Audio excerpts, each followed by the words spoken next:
Airports are supposed to be neutral ground. No territory, no hierarchy, just departures and arrivals.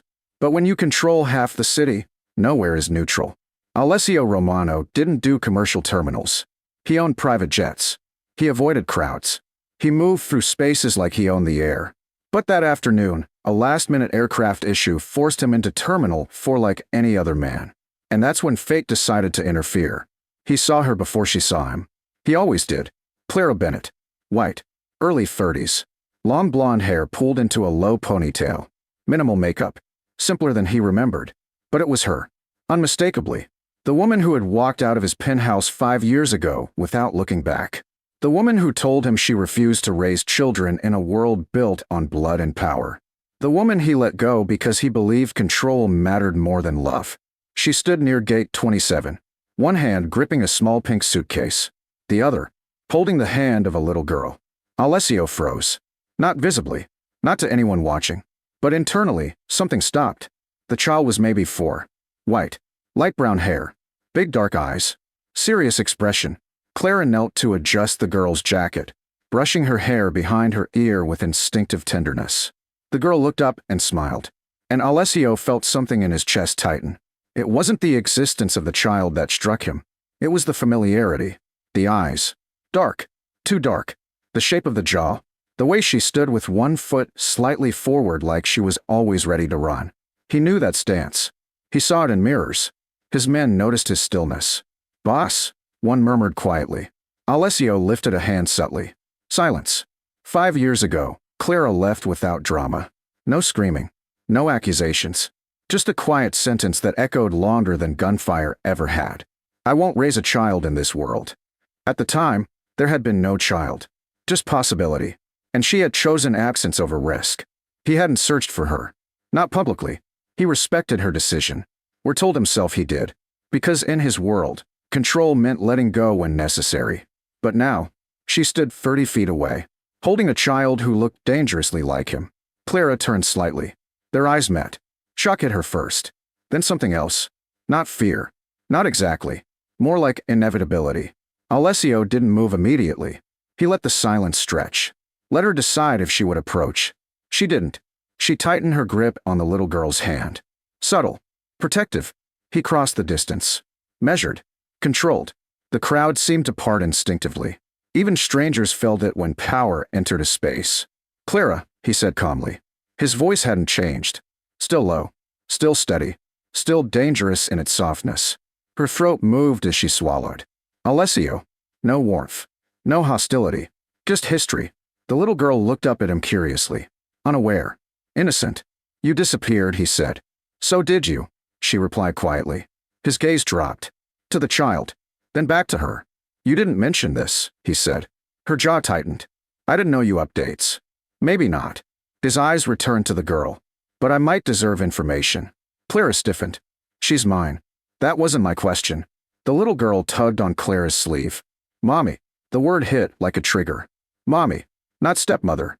Not aunt. "Mommy." Alessio crouched slightly, lowering himself to the child's height. The men behind him shifted nervously. He ignored them. "What's your name?" he asked gently. Clara hesitated. Just for a second. "Lena," she said before the child could answer. The girl blinked.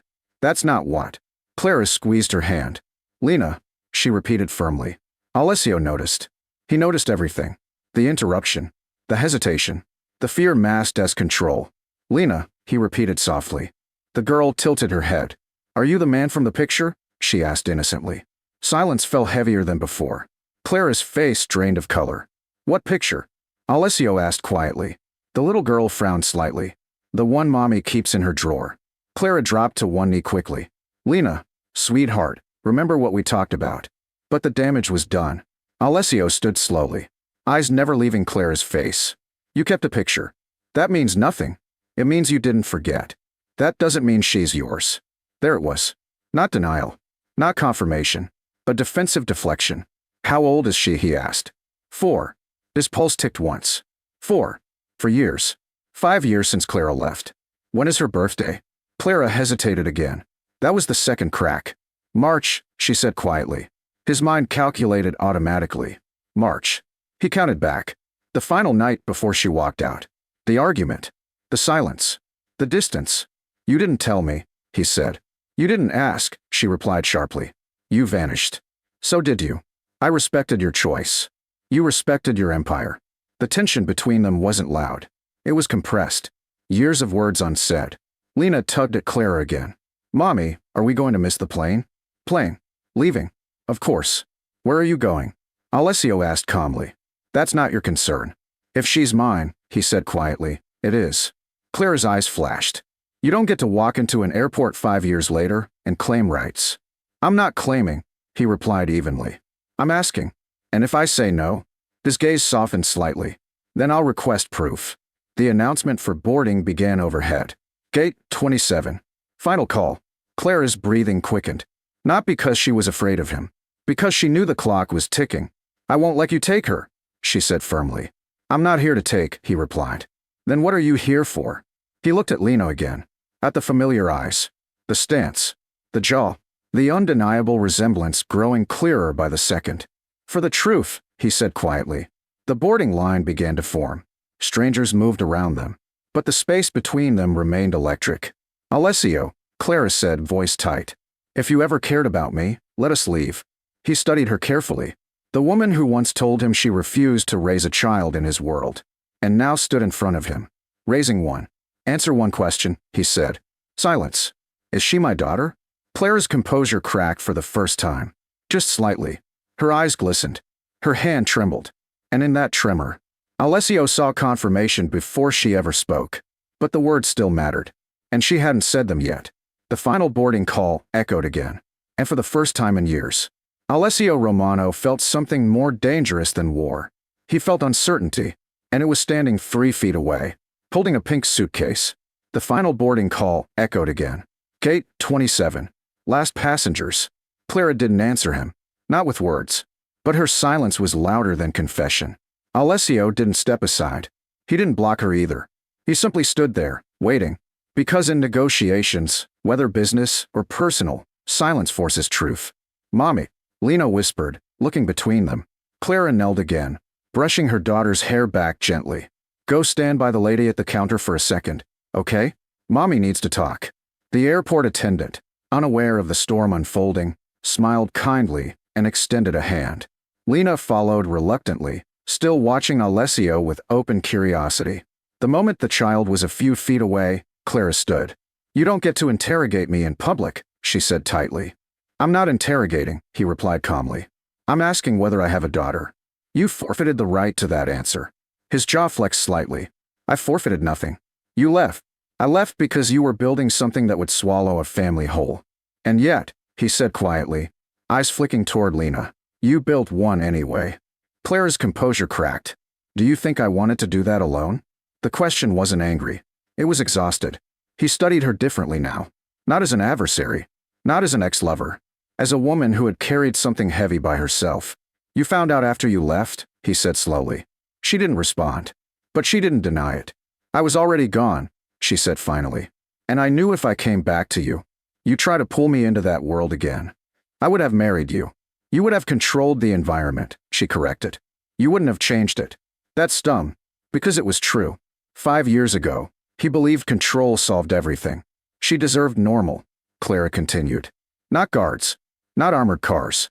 Not men who carry guns in grocery stores. And what did she get? He asked quietly. Clara hesitated. The smallest pause. And that was enough. She got a mother who worked 2 jobs, she admitted. A small apartment. Fear every time someone knocked too hard. Alessio's expression shifted. Subtle, but real. You were in danger? He asked. She laughed softly. Not from you. From the world you don't even see because you're above it. The boarding line had nearly cleared. The attendant called again for final passengers. Lena looked back at her mother anxiously. Is she mine? Alessio asked one last time. Clara closed her eyes briefly, then opened them. Yes. The word landed between them like a detonator. Alessio didn't react dramatically. No shouting. No anger. No visible triumph.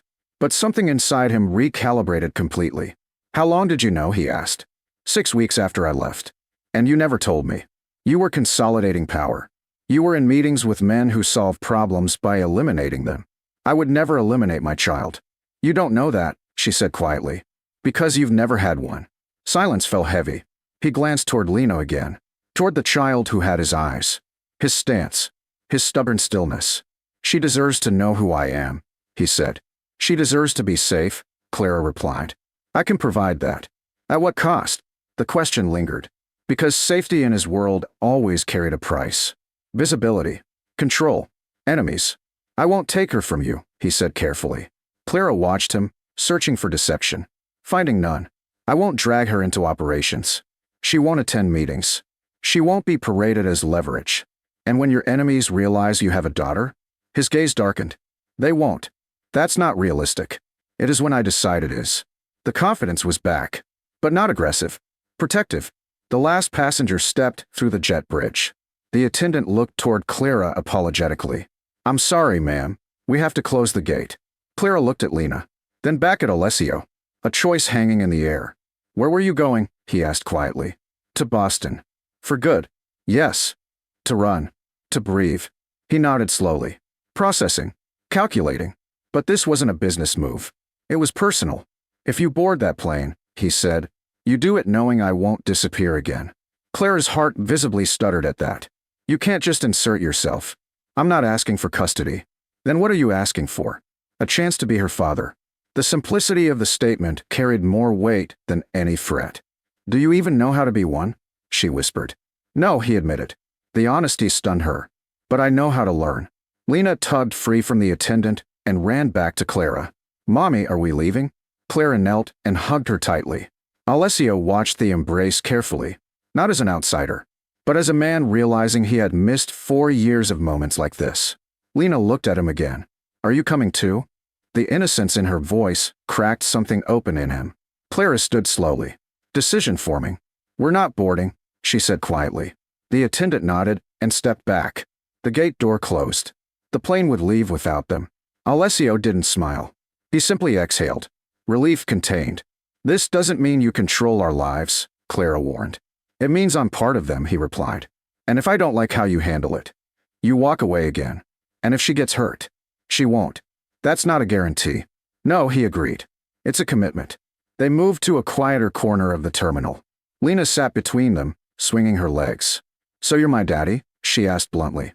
Alessio crouched to her level again. Yes. She studied him carefully. You're tall. A faint smile ghosted his lips. So are you. She nodded seriously, satisfied with that answer. Clara watched them. Watched the ease with which he lowered himself. The softness he never showed publicly. The way he didn't rush the moment. You kept my picture, he said quietly to Clara when Lena became distracted with her suitcase. I didn't want her to think she came from nothing, Clara replied. He absorbed that. Carefully. I can't undo the first 4 years, he said. No. But I can be present for the next 14. Clara's eyes filled briefly. Not weakness. Release. Ground rules, she said firmly. You set them. No security around her school. Agreed. No exposure to your business. Agreed. You don't make decisions about her without me. Never. And if she asks about what you do? Clara asked quietly. He considered it. I tell her the truth. In a way she can handle. Clara nodded slowly. It wasn't perfect. It wasn't safe in the traditional sense. But it was honest. Lena reached up suddenly and grabbed his hand. Not because she understood the gravity. Because it felt right. Alessio's fingers closed around hers instinctively. Not possessive. Not dominating. Just protective. At the airport, he expected to board a plane. Instead, he discovered he had a daughter.